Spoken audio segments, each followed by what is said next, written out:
इनमें रुचि आसक्ति ये तुम्हारे मन को पवित्र कर देगी, तन को अपवित्र कर देगी, स्वभाव को अपवित्र कर देगी।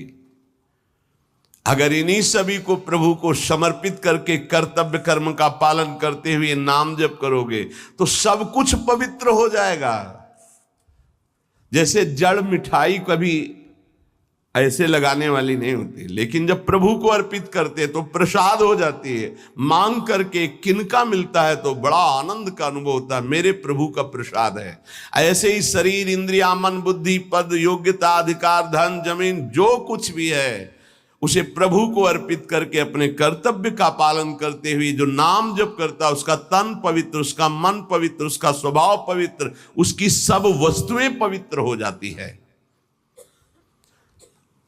अब तो वैसी निष्ठा नहीं दिखाई दे रही है, होगी किसी के अंदर। पहले महापुरुषों में देखा, जैसे श्री चतुर्भुजदास जी महाराज जो सेवक जी के मित्र थे, अगर जिस गांव में गए वहां अगर वैष्णव नहीं है, कंठी तिलकधारी, तो उस गांव के कुएं का पानी भी नहीं पिएंगे, ऐसी निष्ठा रखते थे। यहां एक भी वैष्णव नगर में नहीं थे। नगर क्या है, ये भूतों का डेरा है। फिर जहां भगवान का भक्त नहीं, भगवान का भजन नहीं, नाम कीर्तन नहीं, उस नगर का पानी नहीं पीते थे। ये उनके चरित्र में आया है। बहुत पवित्रता का निर्वाह महापुरुष जन भजन के लिए करते थे। गले में कंठी नहीं, मस्तक पे तिलक नहीं, तो हाथ से पानी पीने की रुचि नहीं है। ऐसी निष्ठा में ही तो सब। इसी निष्ठा का प्रभाव दैवी शक्ति को भी परास्त कर दिया। एक दिन एक नगर से निकल रहे थे तो देखा एक आदमी चिल्ला रहा था, रो रहा था, उसके हाथ पीछे बंधे हुए थे और बड़ा ढोल नगाड़ा बज रहा था, उसको घसीटते हुए ले जा रहे थे। चतुर्भुज दास जी मंडली के सहित मुरली मनोहर अपने ठाकुर को लेकर, मुरलीधर को, वो विचरण करते थे। तो उन्होंने लोगों से पूछा, ये आदमी इतना त्राहिमाम बोल रहा है, इसका कोई साथ क्यों नहीं दे रहा है, इसको क्या? तो बोले ये देवी के बलि चढ़ाने के लिए ले जाया। देवी की बलि? कहाँ है मंदिर? गांव के बाहर है। वाह, पहले उसको रुकवा दिया।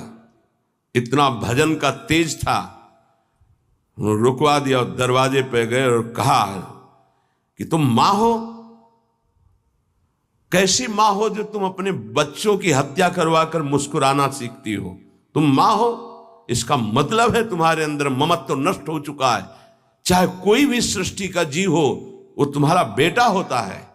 कुपुत्रो जायते क्वचित कुमाता न भवति। ये कैसा न्याय आपका कि आपके सामने आपके बेटे को बंदी बनाकर बलि दिया जा रहा हो, आप प्रसन्न मुद्रा में हो।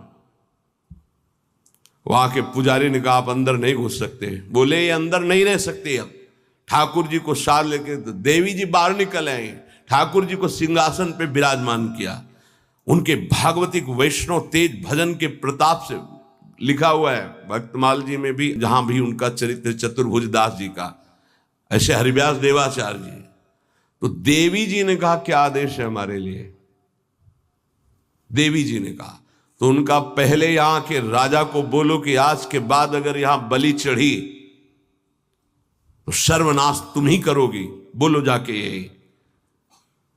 राजा को जाकर के देवी जी ने भय दिखाया और कहा, अगर आज के बाद किसी भी जीव की हमारे ऊपर बलि चढ़ाई गई तो अब हम वैष्णवी हो गई है, आज के बाद को नहीं।